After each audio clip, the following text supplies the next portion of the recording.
Christian, how do we create and design organizations to be stable and adaptable? That's actually a very challenging question. Well, I think we need to understand that the only way an organization can be actually competitive is if an organization learns how to learn faster. And that basically requires 5 fundamental criteria.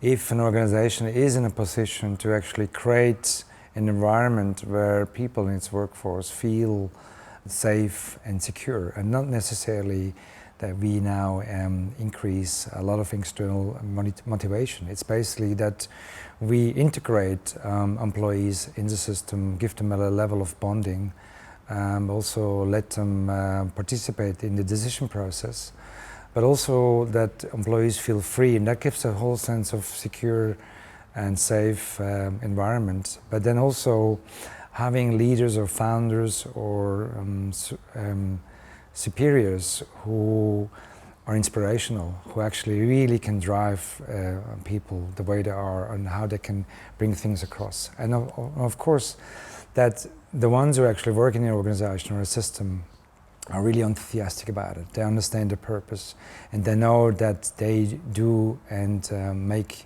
a huge difference and they can make a contribution.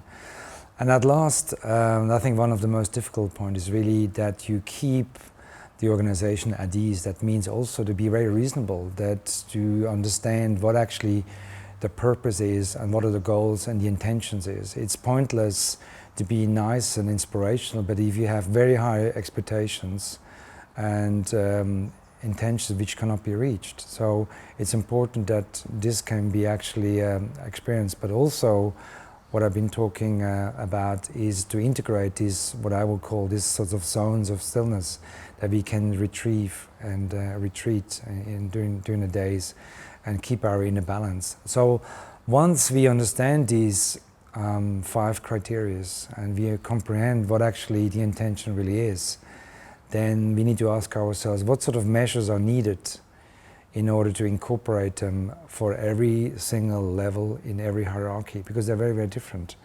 And once there's a place, then we see a level of compassion and comprehension and consciousness and eventually also courage. And all these components help us actually to adapt much faster. And that's hence, at the end of the day, the real significant competitive advantage of an organization.